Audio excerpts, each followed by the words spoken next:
का। आप किस पार्टी को सपोर्ट करते हैं? बता सकते हैं कैमरे पे? अरे बिल्कुल खुल के बताइए, देश आज़ाद हो चुका है, इतने बरस हो गए। हाँ, आपके प्रिंसिपल साहब भी कह रहे हैं स्वतंत्र भारत के स्वतंत्र नागरिक। देखो सच्चाई तो यही है कि हम तो इसके आदमी हैं, किसके? कांग्रेस के। अच्छा जी, क्या अच्छा लगता है कांग्रेस में आपको? जो कुछ है कांग्रेस का ही दिया हुआ, और है क्या यहाँ पे बताइए? हाँ। यहाँ पे निगाह उठाओगे सब कांग्रेस का। फिर कांग्रेस 90 के बाद से जीत क्यों नहीं पाई? जाति समीकरण हो गए, जाति उन्माद है ये, और क्या है बताइए? जाति को बढ़ावा मिल गया, सब लोग वर्गों में बट गए, ये ब्राह्मण हो गया, ये क्षत्रिय हो गया, फलाना हो गया, सब कांग्रेस के टाइम पे ऐसा नहीं था। ऐसा नहीं था। लोग सोचते थे, सरनेम लगाना भूल गए थे लोग सरनेम लगाना भूल गए। पर कांग्रेस ने तो कभी ब्राह्मण, कभी ठाकुर, कभी ब्राह्मण, कभी ठाकुर। बुरा मानते थे, नहीं लगाते थे सरनेम।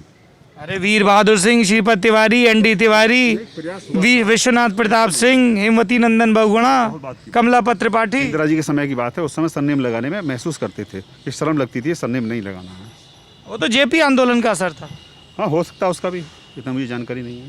अच्छा, नहीं, मैं आपसे ये जानना चाह रहा हूँ, आप कांग्रेस सपोर्टर हैं, कांग्रेस का रिवाइवल कैसे हो पाएगा यूपी में? हो पाएगा? अब नहीं हो पाएगा आसानी से। प्रियंका गांधी आ गई मैदान में, उससे कोई फर्क? मैंने बताया ना, जाति समीकरण सब गड़बड़ हो गया। बात ये कांग्रेस का जाति समीकरण गड़बड़ हो गया, ये कह रहे हैं? देश का ही पूरे का। बहन जी पूछ रही हैं बगल में, ये कांग्रेस के कब से हो गए? नहीं, मैं तो बचपन से ही। ये नया खुलासा है आपके लिए? दोनों ही है। हैं? मैनेजर साहब भी कांग्रेसी हैं? सर ये आज ही पता चल रहा है क्या इनका कि इनका? सबका कि ये छिपे हुए कांग्रेसी हैं?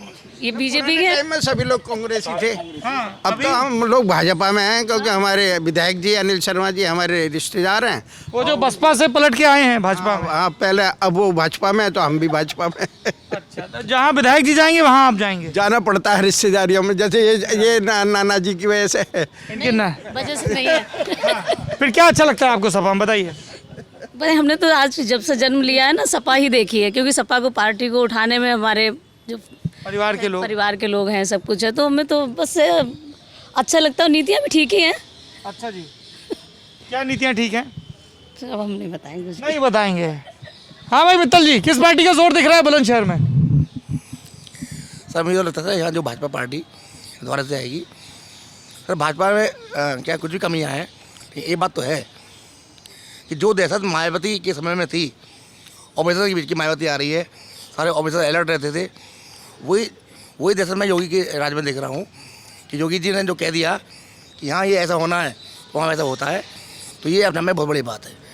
दूसरी बात सर, भाजपा में जो भ्रष्टाचार है, और ठीक है कि वो पैसे का जो मूल्य बढ़ गया है, जो काम पहले 100 रुपये में हो जाता था वो काम 1000 में होता है, ये बात सत्य है। मतलब भ्रष्टाचार बढ़ गया है? बढ़ गया नहीं, मतलब उसकी कीमत बढ़ गई है। कीमत बढ़ गई है। मैं कहूँ ये जो 100 और 1000 का हिसाब समझा रहे थे कि पहले 100 अब 1000। जैसे सर फॉर एग्जाम्पल मान लीजिए जो है बाइक का चलान हुआ तो वो काम पहले 100 रुपये में काम पूरा हो जाता था, अब तो फोटो खींचते 1000 रुपये सीधा चलाना। नहीं, काम इधर से पूरा होता था कि पर्ची कटती थी?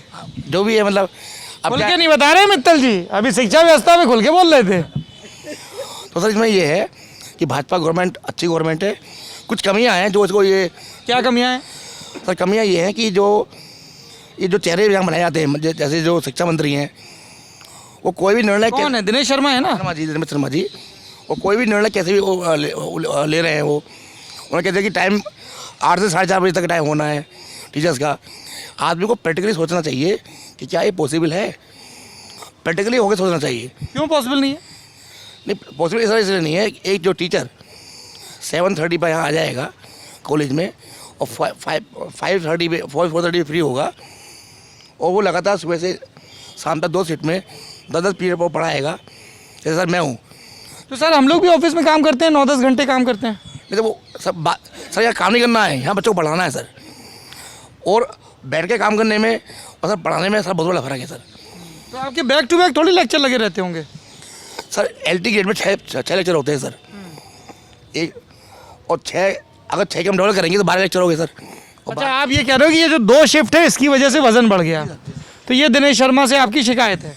हाँ, अब उन्होंने कह दिया कि प्रिंसिपल जो है वो अपने विवेक से वो ठीक कर लें, लेकिन इसका कोई लेकिन अच्छा नहीं, देखिए कुछ प्रिंसिपल साहब एक महत्वपूर्ण बात कह रहे हैं। हाँ जी, क्या कह रहे हैं?